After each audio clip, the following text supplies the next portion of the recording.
Gay rights nowadays aren't regarded as a controversial topic, at least not in the same way they used to be. When it comes to someone's sexual orientation, society is typically more accepting now. However, as I'm sure all of you know, that wasn't always the case. The gay community have had to go through a lot of hardships before finally being somewhat accepted by society. Through my varying degrees of relationships with people of the gay community and past research and the research I've done over the past week on the topic, I've come to have a better understanding of the history of gay rights. There have been three important moments in the history of gay rights.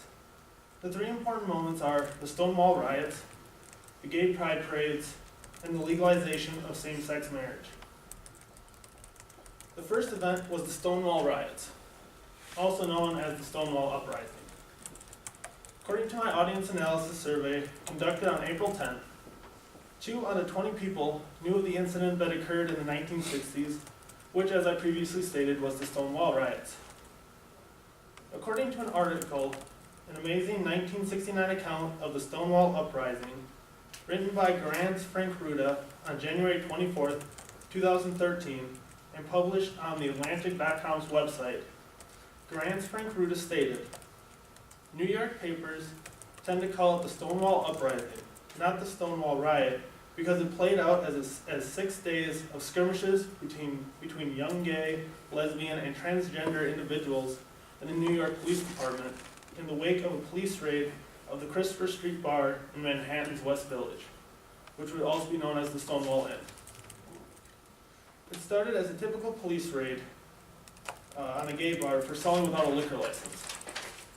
However, gay bars were never able to get liquor license because the SLA refused to give them out to gay bars. The raid was conducted on June 27, 1969. It involved the arrest of 13 people, and one of the arrested was quoted as saying to the bystanders, "Why don't you guys do something?"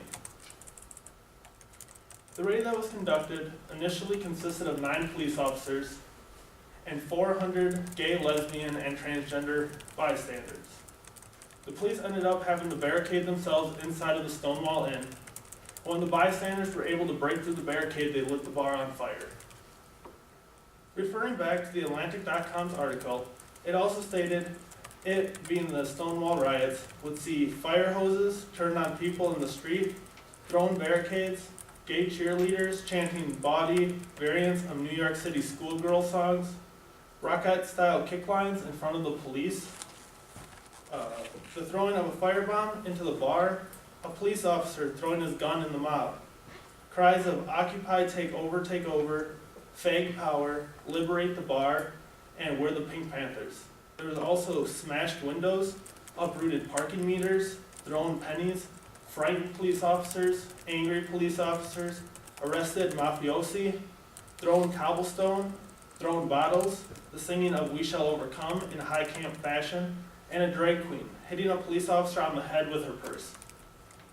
The next important event was the beginning of the Gay Pride Parades.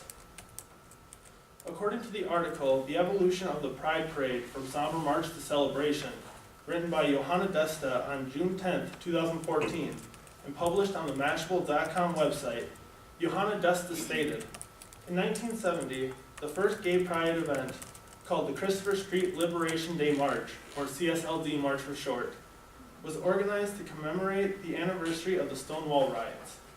People gathered all over the city, marching on 6th Avenue from Greenwich Village to Central Park, and soon commemorative marches in other cities like Los Angeles started to spring up. Fred Sargent, who was in attendance of the first CSLD march, wrote a first-person account of what he witnessed. He was quoted as saying, "There were no floats, no music, no boys in briefs. Instead, they held signs and banners and chanted, 'Say it clear, say it loud, gay is good, gay is proud.'" And parades have come to reflect the face of the LGBT movements.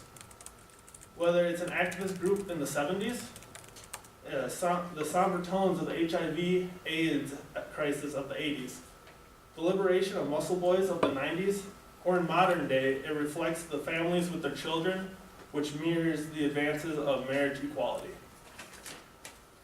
And finally, the third important event was the legalization of same-sex marriage. Referring back to my analysis, 2 out of 20 people knew that the first state to legalize some form of same-sex marriage was Vermont. On January 1st, 1973, Maryland banned same-sex marriage.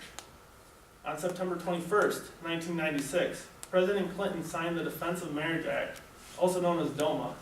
And for those of you who don't know, DOMA prohibited same-sex marriage from collecting federal benefits, or same-sex couples from collecting federal benefits. November 3rd, 1998, the Hawaii voters approved a constitutional amendment banning same-sex marriage.